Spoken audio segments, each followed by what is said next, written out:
So this is by no means a full review. It is simply a first impressions video of a game that is in early access. And I understand that things can get better, but for me, my first impressions of Bodycam were very mixed. There is no denying that the game is technically very impressive and can give a one-of-a-kind experience.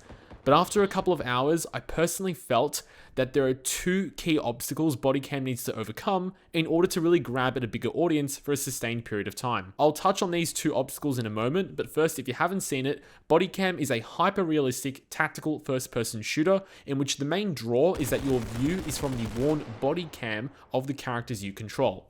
Straight off the bat, I will admit that I have never played anything like this before. There are plenty of shooters out there with realistic graphics or a quick time to kill with heavy and clunky handling promoting slow tactical based team play, but this Bodycam perspective is fresh, impressive, and really does make you feel like you are watching a police Bodycam video. I'm curious as to how much inspiration was taken from another game called Unrecord, which we haven't seen much of besides a teaser, which appears to be more of a single player focus game, but at the moment, Unrecord is nothing more than a teaser trailer, and Bodycam is something you can play today.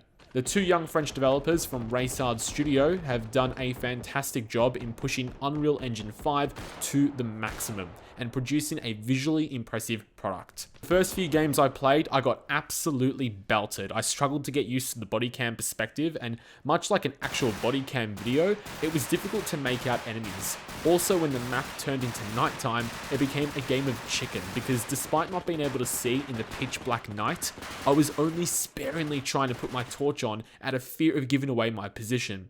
Nonetheless, I was stunned with how good it all looked, and over time I began to understand the game and started to contribute to the team.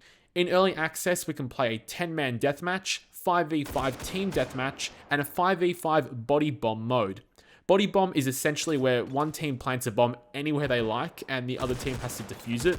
I don't think body bomb works very well because every single game I played of it pretty much went the same way. Bomb is instantly planted in spawn, we sit and defend a position, and basically nobody could take it back or do anything because they got gunned down trying to peek around a corner. I played mostly Team Deathmatch, which is still a single life elimination mode, and for the most part, I really enjoyed it. When you die, you can play as a drone, flying around trying to convey information with proximity chat, and the drone footage looks and feels really good. But do keep in mind that if you fly too fast into a wall or obstacle, the drone will actually crash. So it takes a bit of control to navigate the drone through some of the tight twists and turns. The weapons themselves feel really good. The sound and impact from each weapon combined with the Bodycam perspective really adds to the realism. Each round, your team is given a random assortment of weapons and attachments from rifles, SMGs, shotguns, pistols, and more. The maps also look great. I found the Russian complex building to be my favorite visually, especially at night as there were some really intense engagements. Now, I'm going to discuss the two major obstacles I think this game has. Firstly, the graphics and stability. The game looks incredible, but it can take some tinkering to get it to run well. I was using a 3080 Ti with an i7, and I found at 1080p I could get the game running at 70 to 80 frames per second with epic and high settings, but there was a fair bit of stutter and frame drop whenever I suddenly moved too quickly or got into engagements. I experimented a fair bit, and personally I found the more stable performance-based settings which toned down the graphics and motion blur but could keep me reliably above 100 frames per second, which was for me a better call just due to some of the stutters. My whole playthrough I was mucking around with my sliders, and the developers put in some really helpful color coding and tips in the settings to assist with getting the game to run as well as possible.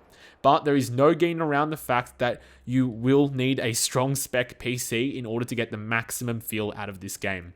You also will likely run into a dilemma because if you tone down the graphics and motion blur too much, then it takes away from the Bodycam experience. Struggling to make out enemies and not really being sure if your bullets connect with your target is all kind of part of this experience. So improving the performance can take away from what the game is trying to recreate. The second obstacle involves the gameplay. The gameplay is extremely defensive and it can take a bit of time to adapt to a very patient style of gameplay. But sometimes I felt that the game just became a bit too stagnant as nobody wanted to show themselves and give up their position. The rounds really began to drag on, especially in Team Deathmatch, as there is little incentive to push. Now, this is not a problem nor a criticism, but it's worth keeping in mind that the gameplay combined with the graphics and this unique POV is targeting for a specific audience. You'll start out struggling to see people and dying suddenly from seemingly nowhere whilst shooting at shadows. This game will take time for you to learn and adapt, but once you get the hang of it, it feels really satisfying. However, the two obstacles I mentioned will limit the amount of people who can play and enjoy this game to the fullest. It will set you back $30 to gain early access, and for my Australian audience, it will set you back $50. It is a very unique experience and visually looks amazing. I'm just not sure if this will be for everybody. If this impressions video offered you some great insight, please leave a like or comment below to let me know your thoughts on Bodycam, and don't forget to subscribe so you don't miss any upcoming videos. As always, thanks for watching. Lancy out.